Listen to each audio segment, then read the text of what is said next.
Starting off is so hard. It brings me back to the days in school when I was asked to write a paper or an essay question was on a test. Everything would sound so good in my head, but as soon as I would try to put it on paper, it wouldn't make any sense. It wouldn't flow together. I would sit there and I'd pop my head up, I'd look around, I'd see everybody else writing and writing and writing, and I would say, no way, Jordan, you cannot be the only one with this problem. I was just a kid with an IEP, that's all I knew. I didn't even know what IEP stood for. In 6th grade, I had my first anxiety attack. Every morning, my dad would drive me to the school bus. And as soon as I would hear those squeaky brakes, as soon as I would see that yellow bus, my heart would just beat out of my chest. What was I running from? What was I so scared of? I could never really pinpoint it. All I knew was that students called me dumb. But worst of all, I believed them. I believed what they said. I believed how I felt. And this lasted 18 years of my life. And as I went through school and life, all I did was carry this around. Whether I was out of school, socially, whether it was playing sports, whether it was doing anything in my life, all I did was carry this label around that I just couldn't function in school. I couldn't sit still. I couldn't understand what was going on in the classroom. I was always lost. I would get into trouble, and I just couldn't figure out how to get away from this, and it became my identity. It became my label, right? And I started to just believe how I felt, right? And there was no other avenue. There was no other proof that this wasn't true. The proof was that I just couldn't do it. And I went through school, right? I went through 18 years of school of thinking like this, and I never thought I could make it. Finally, I was graduating high school. I had a 1.7 GPA, and my mom and dad were like, listen, Jordan, you're going to college, right? And I remember my mom spoke to whoever was in charge of the child study team at the time, and they said to my mom, listen, do not send your son to a 4-year college. He can't do it. Don't set yourself up for the heartbreak. And my mom said, I don't believe that, right? He's going to go. So my mom made me apply to 15 colleges all over, right? All over the area, right? New Jersey, New York, Connecticut, Pennsylvania. And every single day, right, I get a letter back. No. Nobody wanted me, right? I was constantly rejected. But my mom would keep telling me, don't worry. Don't worry, Jordan, you're going to get in. Jordan, someone's going to accept you. I'm like, Mom, I have a 1.7 GPA. Nobody's going to accept me. And I have an SAT score to follow that GPA, right? Nobody.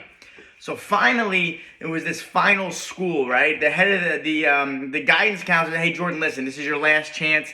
I think you should try it, right? It's a reach school, right? It's just a reach at this point, but give it a shot. And my mom knew, right? My mom wasn't sending me to college because she thought I was the best student. She was sending me to college because she knows I needed a change, I needed a push, and I needed to be in an environment where the proper programs were in place and I got the support that I needed to become the best person I can be so I could prove it to myself. My mom knew that, right? But I didn't know that. All I thought was my mom was trying to ruin my life, and I had to go to college, even though nobody wanted me anyway. So I just kept getting these rejection letters. And my mom was like, you got to go no matter what, right? You're going. And I was like, Mom, I'm not going. And I was kind of happy about it at this point because I was like, no one wants me, and you keep telling me I'm going. Finally, my mom drove to the school, and she begged them to take me. She begged them to accept me. And they looked at me on paper and they were like, Mrs. Toma, we don't usually accept students like this, on paper right now. And my mom was like, give them a chance. Give them a chance. Sometimes all you need is one chance. And they did. They gave me a chance.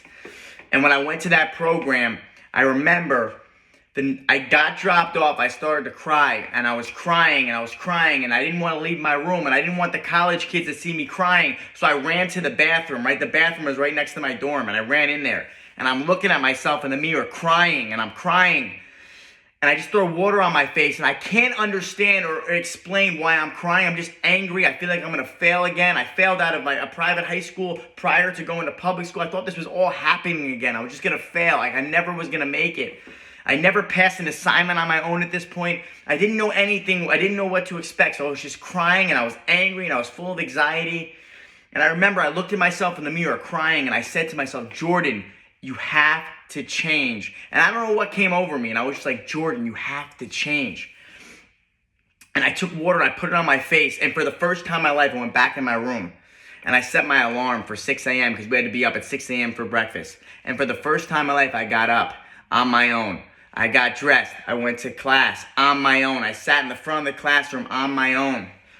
I took my notes on my own, even though I couldn't understand my handwriting. I started to do that. I started to be a student for once in my life. I never, ever did this before.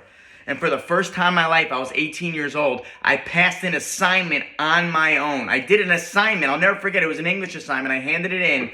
The next day, I got it back, and I got an A on the assignment. And I remember looking at it, and I said, wait a minute. My whole life, I thought I could never do this. My whole life, I thought I could never be a good student, not let alone go to college, but I just passed a college assignment on my own.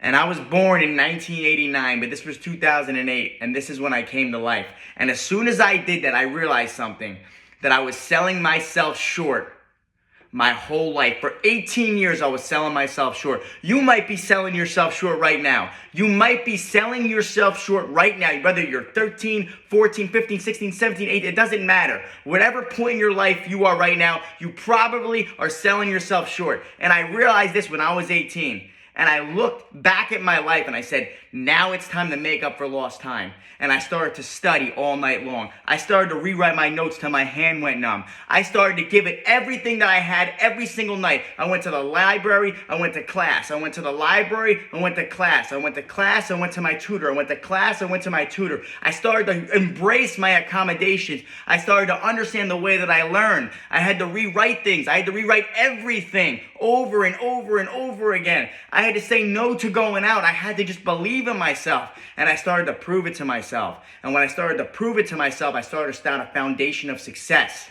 And I started to believe, and I started to see the proof now. Now the proof is I can do this. Now the proof that I can do this, right? And that proof turned into reality, and I started to become who I always was.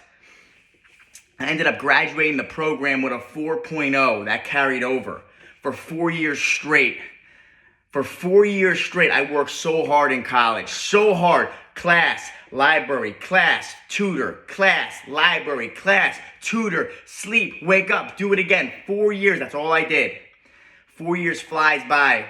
I ended up graduating college with a 3.3 GPA. I didn't miss one tutor session after class. I never stopped, right? And every single time I did that, I believed in myself a little bit more. And the foundation started getting stronger. And then I realized if I can do this, I can do anything. I ended up graduating college in a National Honor Society with a 3.3 GPA, Delta Alpha Pi, which is a National Honor Society for students with learning disabilities that graduate college with a 3.0 or higher. I started selling windows right out of college. I got into Fordham University, right, to get my MSW. I ended up going a different route. I sold windows. I said if I could pass college, I could sell windows. I sold the most windows appointments every single week. I made sure that was my goal. That's what I did. And then I became a financial advisor, been a successful financial advisor. I passed all those hard tests. I studied for a year to pass those tests. All I did was rewrite those books. Those tests were the hardest things I ever did in my life. But I didn't give up because who I became in 2008 when I said, if I can do this, I can do anything. I became a recognized financial advisor. I own a multi-million-dollar real estate portfolio. I speak and travel all over the country and share my story to empower students, right? Because I know they're at a point in their life where they're selling themselves short and they don't know what they can do yet. And I ask every single one of them this when I talk to them. I say, why not you? Why not you this time, right? Because I remember being in the mirror thinking I'll never do it. But now I know it's why not you? And I want to leave you with this. Why not you?